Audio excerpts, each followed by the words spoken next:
The underground fix? Let's do this. X. Oh shit. What the fuck? I smell something.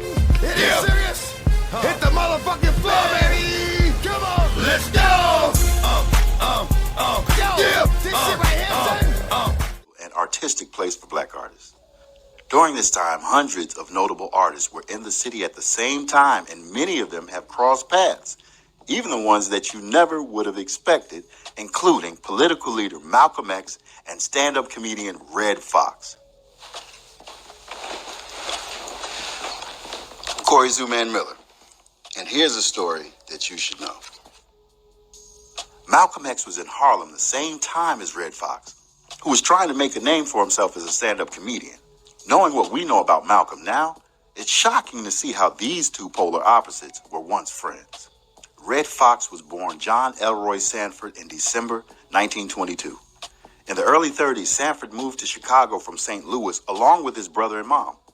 While in Chicago, Sanford gained the performance bug after joining a band called the Four Bonbons. At the age of 16, Sanford dropped out of high school and decided to move to New York with the rest of his bandmates for a chance to make it big. The band changed their name to the Jump Swinging Six.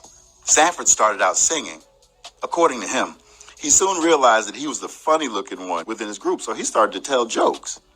The group broke up after appearing on national radio somewhere in the late 30s. While in Harlem, Sanford got a job at Jimmy's Chicken Shack, where he would meet and become close friends with Malcolm Little.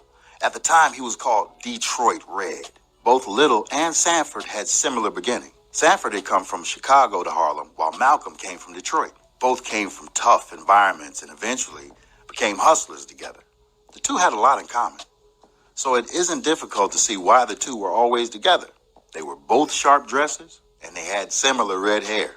In the book, Black and Blue, the Red Foxx story, Sanford said, Malcolm was about the same color as me.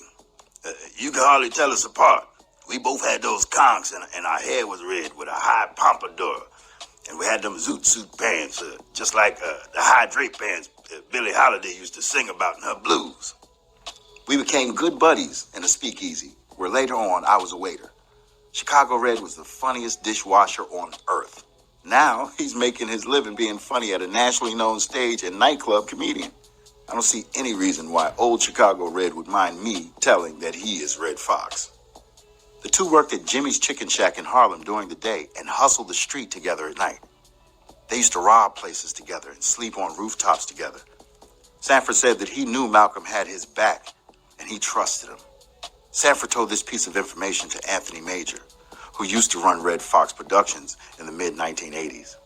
If Sanford was in a fight, he could turn his back and know Malcolm was going to be on the other side fighting with him. They stole suits and they resold them, dealt marijuana, other petty crimes, all together. When we got a job at Jimmy's Chicken Shack, we had all kinds of hustles going on. It was a business joint uptown, and we made a little extra side bread up in the checks and so forth. Sanford also admitted that he sold many zoot suits and he and Malcolm stole from a nearby laundry business. They usually sold them on top of the same rooftops where they slept. We'd sell one or two of them a day on the rooftop, and we never got caught for that. I guess that balanced out some of the stuff that I had to pay for later on that I didn't do. Sanford further reflected on their time together, and he shared how neither one of them at the time was into politics. I remember one time Malcolm and I joined the Communist Party. Maybe not joined it, but signed something or other because they had white bras and food, and I ain't had no food in about 2 weeks. You dance with these chicks, smell the perfume, and eat the sandwiches. Just couldn't avoid being a part of things like that because it was food, man. Stacked high cake and lemonade, even bologna. You could put your pocket full of bologna. I'd have joined the Ku Klux Klan if they had sandwiches. After running together for some time, Malcolm ended up getting himself into more trouble, making larger robberies and using harder drugs. Foxx decided to distance himself from Malcolm more, although the two were never on bad terms. Malcolm didn't have the showbiz talent, so he didn't give a goddamn what he got into. He'd take on anything to get some dough. He was a little bit more aggressive, but I'd rather be sleeping with a broad and go somewhere to a club and do 15 minutes of comedy than, all of that. After going their separate ways, Sanford continued to perform stand-up throughout the city. He caught a break when a nightclub in Baltimore needed an MC. While in Baltimore, Sanford changed his name to what we all know him as right now, Red Fox.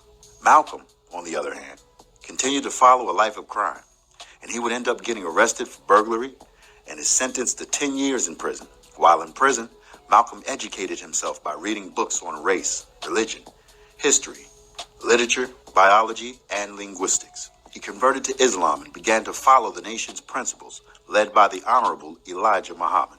In prison, Malcolm Little changes his name to Malcolm X. After going their separate ways, it would be 20 years before Foxx and Malcolm would ever reunite. A photo had captured the two together after spending time apart. It's unclear whether this was the last time the two would see each other before Malcolm's assassination in 1965. It's fascinating to see these two figures had an impact on each other's lives before they became household names. Before John Sanford was Red Fox and before Malcolm Little was Malcolm X. The two were simply trying to make a name for themselves during their humble beginnings. The underground fix? Do this. X. Oh shit. What the fuck? I smell something. Is you serious? Hit the motherfucking